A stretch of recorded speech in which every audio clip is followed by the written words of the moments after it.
Kisah Para Rasul 2 ayat 14-47. Khotbah Petrus. Maka bangkitlah Petrus berdiri dengan ke-11 rasul itu, dan dengan suara nyaring ia berkata kepada mereka, "Hai kamu orang Yahudi, dan kamu semua yang tinggal di Yerusalem, ketahuilah dan camkanlah perkataanku ini. Orang-orang ini tidak mabuk seperti yang kamu sangka, karena hari baru pukul 9.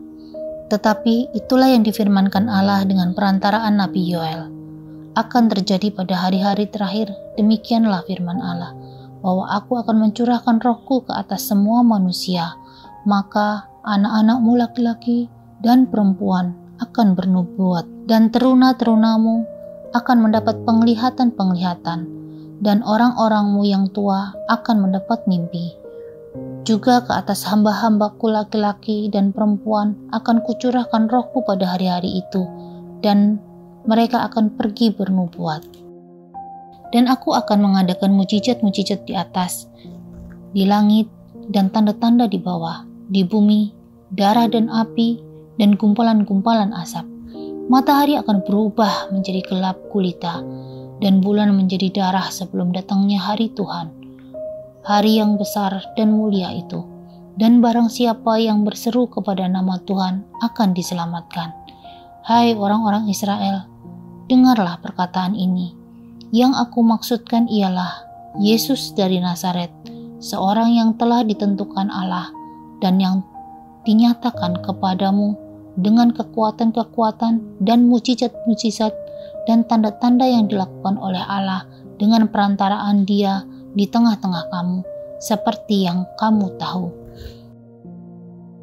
Dia yang diserahkan Allah menurut maksud dan rencananya telah kamu salibkan dan kamu bunuh oleh tangan bangsa-bangsa durhaka.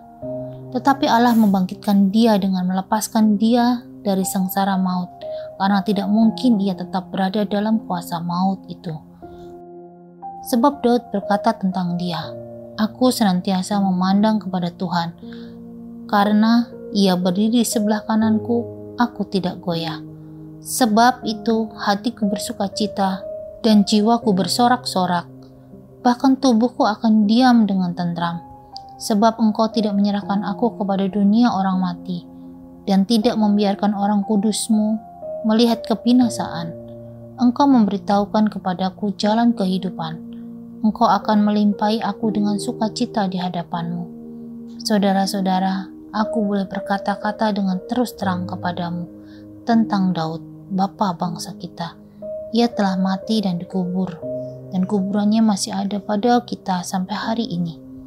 Tetapi ia adalah seorang nabi, dan ia tahu bahwa Allah telah berjanji kepadanya dengan mengangkat sumpah bahwa ia akan mendudukkan seorang dari keturunan Daud sendiri di atas tahtanya.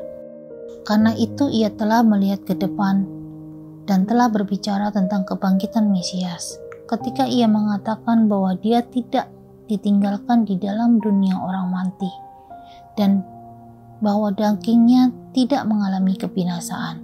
Yesus inilah yang dibangkitkan Allah, dan tentang hal itu kami semua adalah saksi. Dan sesudah ia ditinggikan oleh tangan kanan Allah dan menerima Roh Kudus yang dijanjikan itu, maka dicurahkannya apa yang kamu lihat dan dengar di sini. Sebab bukan Daud yang naik ke surga, malahan Daud sendiri berkata, "Tuhan telah berfirman kepada Tuanku, duduklah di sebelah kananku sampai kubuat musuh-musuhmu menjadi tumpuan kakimu." Jadi, seluruh kaum Israel harus tahu dengan pasti bahwa Allah telah membuat Yesus yang telah kamu salibkan itu menjadi Tuhan dan Kristus. Ketika mereka mendengar hal itu, hati mereka sangat terharu. Lalu mereka bertanya kepada Petrus dan rasul-rasul lainnya, "Apakah yang harus kami perbuat, saudara-saudara?"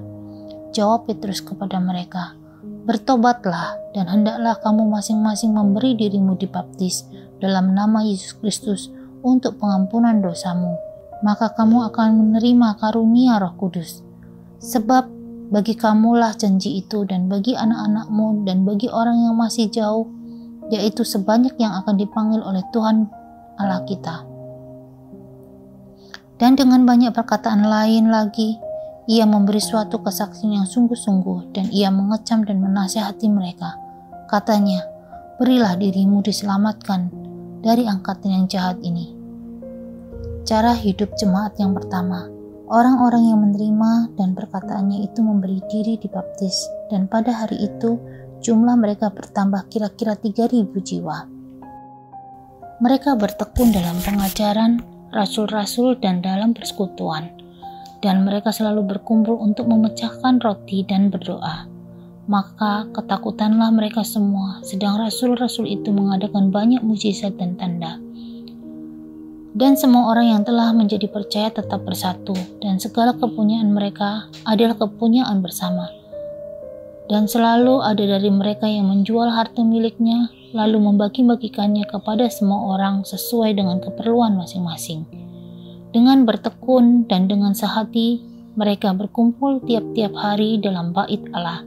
Mereka memecahkan roti di rumah masing-masing secara bergilir dan makan bersama-sama dengan gembira dan dengan tulus hati, sambil memuji Allah, dan mereka disukai semua orang. Dan tiap-tiap hari Tuhan menambah jumlah mereka dengan orang yang diselamatkan.